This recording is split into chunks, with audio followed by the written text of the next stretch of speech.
কসবা ল কলেজে গণধর্ষণের অভিযোগ। পুলিশের দাবি সিসি ক্যামেরা ফুটেজেই নজর রয়েছে তাদের এবং সিসি ক্যামেরা ফুটেজের সঙ্গে যে ছাত্রীর বয়ান তাতে মিল পাচ্ছেন তারা। অন্যদিকে অভিযুক্তদের অন্তর্বাসের এবং পোশাক ফরেনসিক টেস্টের জন্য পাঠানো হয়েছে। আর মূল যে 3 অভিযুক্ত তাদের মোবাইলের কল ডিটেলসে এবার নজর পুলিশের।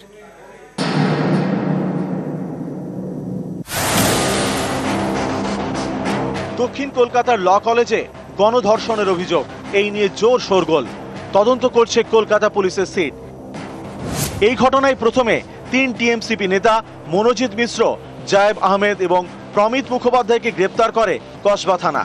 শনিবার তাদের মেডিকো লিগ্যাল টেস্ট করেন ফরেনসিক বিশেষজ্ঞরা। মূল অভিযুক্ত মনোজিৎ মিশ্র। পুলিশ তদন্তে জানতে পেরেছে ঘটনার সময় তার পরনে ছিল কুর্তা, ট্রাউজার, অন্তর্বাস এবং স্লিপার। এই সবই বাজেয়াপ্ত করেছে কলকাতা পুলিশের সিট। পাঠানো হয়েছে ফরেনসিক ল্যাবরেটরিতে। রবিবার অভিযুক্ত প্রমিত মুখোপাধ্যায়কে নিয়ে তার বাড়িতে যায় পুলিশ। হাওড়া চ্যাটার্জিহাট এলাকায় তার বাড়ি থেকে পোশাক, অন্তর্বাস বাজেয়াপ্ত করে। ঘটনার দিন যেসব পড়েছিল সে সবই নিয়ে যান তদন্তকারীরা। অভিযোগকারী ছাত্রীর পোশাক আগেই ফরেনসিকে পাঠিয়েছেন তদন্তকারীরা। ল কলেজের মধ্যেই ছাত্রীকে গণধর্ষণের অভিযোগ। তদন্তকারীদের বড় ভরসা কলেজের সিসি ক্যামেরা ফুটেজ। পুলিশ জানিয়েছে ফুটেজ দেখে নির্যাতিতা ছাত্রীর অভিযোগের সত্যতা মিলেছে। অভিযোগকারী জানিয়েছেন নির্যাতনের সময় তিনি পালানোর চেষ্টা করেন, কিন্তু কলেজের গেটে তালা দেওয়া ছিল। সেই সময় জায়েব এবং প্রমিত তাকে জোর করে ইউনিয়ন রুমের দিকে নিয়ে যায়। কলেজের সিসি ক্যামেরার ফুটেজে এই ছবি দেখা গিয়েছে বলে জানিয়েছে পুলিশ। দক্ষিণ কলকাতার এই ল কলেজে মনোজিতের ব্যাপক প্রভাব। কলেজ পাশ করার পরেই সে অস্থায়ী কর্মীর চাকরি পেয়ে যায় এই কলেজেই। এমন দাপট যে কলেজের সিসি ক্যামেরার অ্যাক্সেস তার মোবাইল ফোনে ছিল। এটা কিভাবে সম্ভব? এর উত্তর পেতে সিসি ক্যামেরা যারা বসিয়েছিল সেই সংস্থার কর্মীদের জিজ্ঞাসাবাদ করেছে পুলিশ। মূল অভিযুক্ত মনোজিৎ সহ তার 2 অনুগামী জায়েব এবং প্রমিতের মোবাইল ফোনেও নজর রয়েছে তদন্তকারীদের। কল ডিটেলস এবং মোবাইল ফোনে থাকা বিভিন্ন অ্যাপ খতিয়ে দেখা হচ্ছে। ফার্স্ট ইয়ারের অভিযোগকারী ছাত্রীর দাবি, ঘটনার দিন প্রথমে তিনি ইউনিয়ন রুমে যান। সেই সময় বেশ কয়েকজন সেখানে ছিলেন। তাদের জিজ্ঞাসাবাদ করতে চায় পুলিশ। বেশ কয়েকজন পড়ুয়ার মোবাইল নাম্বার এবং ঠিকানা কলেজ কর্তৃপক্ষ থেকে চেয়েছেন তদন্তকারীরা। অভিযোগ, গত 25শে জুন কসবা ল কলেজে গণধর্ষণ হয়। 26শে জুন অভিযোগ দায়ের হয়। সেদিনই 3 অভিযুক্তকে গ্রেপ্তার করে পুলিশ। এই ঘটনা ঘিরে জোর শোরগোল পড়ে গিয়েছে। দফায় দফায় ল কলেজ এবং কসবা থানায় বিক্ষোভ দেখানো হয়। রবিবার কলেজে যান জাতীয় মহিলা কমিশনের সদস্য অর্চনা মজুমদার। তাকে ক্রাইম সিনে যেতে বাধা দেয় পুলিশ। এই নিয়ে শুরু হয় বচসা। ঘটনাস্থলের ভিডিও রেকর্ড করতে নিষেধ করে পুলিশ, যা মানতে নারাজ ছিলেন অর্চনা। এই নিয়েও পুলিশের সঙ্গে জাতীয় মহিলা কমিশনের সদস্যের বাকবিতণ্ডা শুরু হয়। শেষমেশ পুলিশের সঙ্গে কলেজের ভেতরে ঢোকেন অর্চনা মজুমদার। এসিডব্লিউ সুমোটো কগনিজেন্স নিয়েছে। সমস্ত ক্রাইম সিন থেকে, কলেজ থেকে, লিফট থেকে সমস্ত জায়গা ব্যারিকেডেড, কর্ডন, তালামারা এইগুলো হয়ে আছে। সুতরাং চোখে দেখে নতুন কিছু দেখতে পাইনি, দেখতে দেওয়া হয়নি বলতে পারেন। না আমি ক্রাইম সিনে ঢুকতে পেরেছি, না আমি ওদের কমন রুমে ঢুকতে পেরেছি, না আমি কলেজের ওপর দেখতে পেরেছি, না বাইরে দেখতে পেরেছি। এখানেই জাতীয় মহিলা কমিশন আসে আর অন্যত্র যায় না। এই যে উড়িষ্যায় 10 দিনে 5টা নারী নির্যাতনের ঘটনা ঘটলো, আমরা কোনো ফ্যাক্ট ফাইন্ডিং টিমকেও দেখলাম না, জাতীয় মহিলা কমিশনকেও দেখলাম না। মণিপুরে অকথ্য অত্যাচার হলো, তাতেও জাতীয় মহিলা কমিশনকে দেখলাম না। তো বাংলায় বারবার আসতে বোধহয় ভালো লাগে, আসছে। আমরা তো কোথাও কাউকে বাধা দিই। নিউজ 18 বাংলা। কলেজে গণধর্ষণের প্রতিবাদ, আর সেই প্রতিবাদে আজ পথে নামে বিজেপি। কন্যা সুরক্ষা যাত্রা এবং গড়িয়াহাট থেকে গোলপার্ক থেকে গড়িয়াহাট পর্যন্ত কন্যা সুরক্ষা যাত্রার পর 2রা জুলাই বিজেপির কসবা অভিযানের ডাক শুভেন্দু অধিকারীর। কার্তিক মহারাজের প্রসঙ্গ টেনে শুভেন্দুকে আক্রমণ কুণাল ঘোষের।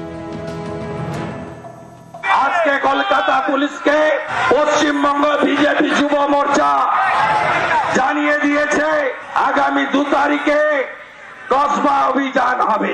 মায়েরা ঝাঁটা নেতা নিয়ে আসবেন। আমি অভয়ার বাবা মাকে বলবো 9 আগস্ট আপনি নবান্ন অভিযান ডাক দিন। আমি শুভেন্দু অধিকারী রাজনীতির স্বার্থ দূরে সরিয়ে রেখে আপনাদেরকে নিয়ে মমতা ব্যানার্জিকে আমরা দেখিয়ে দিতে চাই আপনি এইভাবে আমাদের বাড়ির কন্যাদের নষ্ট করতে, ধ্বংস করতে, মেরে ফেলতে, সম্ভ্রম কেড়ে নিতে পারেন না। শুভেন্দু অধিকারী যদি কন্যা সুরক্ষা যাত্রা কর্মসূচি শুরু করেন তাহলে সেটা কিন্তু খুব একটা উদযাপন করে শুরু করা উচিত। শুভেন্দু অধিকারী যখন এটা আনুষ্ঠানিকভাবে শুরু করবেন তখন ওই কার্তিক মহারাজ আশ্রমের ঘরে কাকে কি করেছেন একদম তার পাশে দাঁড়িয়ে তার পাশে থাকবো এই অঙ্গীকার দিয়ে শুভেন্দু অধিকারীর এই কন্যা সুরক্ষা যাত্রা শুরু করা উচিত। কসবায় তো পুলিশ, শুভেন্দুবাবু জানার আগে পুলিশ দোষীদের অ্যারেস্ট করে নিয়েছে, তদন্ত চলছে। কসবা ল কলেজে গণধর্ষণের অভিযোগ, বাংলায় গুন্ডারাজ চলছে, নারী সুরক্ষা নেই এমনই অভিযোগ করেছেন কেন্দ্রীয় শিক্ষামন্ত্রী ধর্মেন্দ্র প্রধান। পাল্টা তোপ দেখেছেন শশী পাঁচাও। कलकत्ता में केवल नहीं पूरा बंगाल में लॉ एंड ऑर्डर डिटोरिएट कर रहा है, गुंडा राज शुरू हो गया है। महिला सबसे ज्यादा असुरक्षित है बंगाल में। इस सरकार की कुंभकर्ण निद्रा टूटनी चाहिए, इनको जानी भी चाहिए। ধর্মেন্দ্র প্রধান যিনি মাননীয় মন্ত্রী তার এই অসত্য মিথ্যে কথা, তৎক্ষণিক যে পুলিশ যেভাবে অ্যাকশন নিয়েছে সেটা হওয়া উচিত। যেখান ভারতীয় জনতা পার্টির শাসিত রাজ্য আছে সেখানেও হওয়া উচিত। উড়িষ্যাতে যে 10 দিন আগে যে রেপগুলো হয়েছিল, ধর্মেন্দ্র প্রধান তো ওই রাজ্য থেকে, তারা তো একটাও বক্তব্য শুনিনি। রাজনৈতিক লড়াই এটা হতে পারে না। আর এতই যদি আপনাদের সমবেদনা থাকে তাহলে অপরাজিতা বিলটা আইন হলো না কেন, সেই প্রশ্নের জবাবটা দিন।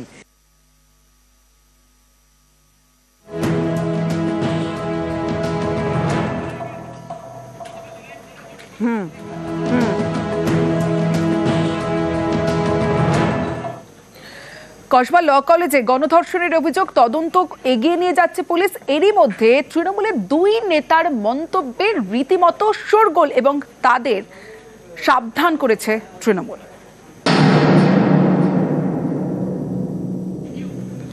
কামারহাটির তৃণমূল বিধায়ক মদন মিত্রকে শোকজ করেছে দল, কারণ দক্ষিণ কলকাতার ল কলেজে গণধর্ষণের ঘটনায় মদনের মন্তব্যে বিতর্ক বেঁধেছে। তাই 3 দিনের মধ্যে বিধায়ককে শোকজের জবাব দিতে বলেছে তৃণমূল। কি বলেছেন কামারহাটির তৃণমূল বিধায়ক, যার জন্য এই শোকজ, শুনুন।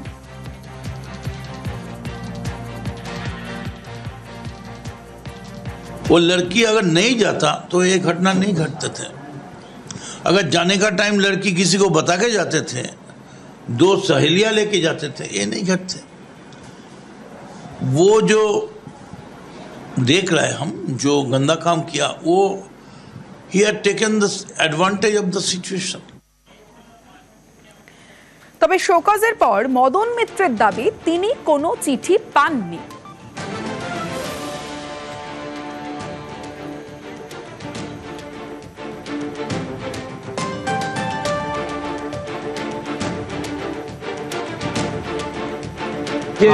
চিঠি পাইনি, চিঠি পেলে দলের ব্যাপার, দলের সঙ্গে কথা বলবো, ইন হাউস যা বলার দলকে বলবো।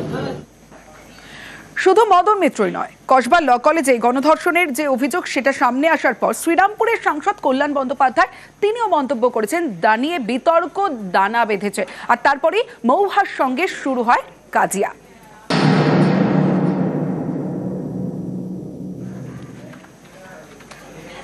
27 জুন কি বলেছিলেন কল্যাণ বন্দ্যোপাধ্যায়, শুনুন। এই সমস্ত ক্রিমিনালিটি, রেপ, মলেস্টেশন এটা কারা করে? যারা এই পারভার্টেড টাইপের পুরুষ, তাদের বিরুদ্ধে লড়াই করা উচিত। নিরাপত্তা সবই রয়েছে, কিন্তু একজন বন্ধু যদি বান্ধবীকে রেপ করে তাহলে সেখানে নিরাপত্তা কি করে দেবে বলুন তো আমাকে? কলেজের ভেতরে যদি করে সেখানে পুলিশ থাকবে কলেজে? নিরাপত্তা কাকে দেবে? নিরাপত্তা তো তার সহকর্মীরা দেবে। সেখানে সহকর্মীরাই রেপ করছে, তাহলে অন্যায়টা কারা করছে? কলেজ কর্তৃপক্ষ যদি ব্যবস্থা না করতে হয়, কলেজ কর্তৃপক্ষের বিরুদ্ধে পদক্ষেপ নেওয়া উচিত। আইন চাপা দিয়ে, আইন দিয়ে, পুলিশ দিয়ে এ করে হবে না। এটা মানসিকতার পরিবর্তন থাকতে হবে, পরিবর্তন চাই। মদন মিত্র ও কল্যাণ বন্দ্যোপাধ্যায়ের মন্তব্যে বিতর্ক তৈরি হতেই সতর্ক করে দেয় দল স্পষ্ট ভাষায় জানিয়ে দেয় দক্ষিণ কলকাতার ল কলেজের ঘটনা নিয়ে সাংসদ কল্যাণ বন্দ্যোপাধ্যায় ও বিধায়ক মদন মিত্রের মন্তব্য একান্তই ব্যক্তিগত। দল তাঁদের মন্তব্যের তীব্র নিন্দা করছে। তাঁদের মন্তব্যের সঙ্গে দলের কোনো সম্পর্ক নেই। মহিলাদের বিরুদ্ধে নির্যাতন নিয়ে যে জিরো টলারেন্স নীতি সে কথাও জানিয়ে দেয় তৃণমূল।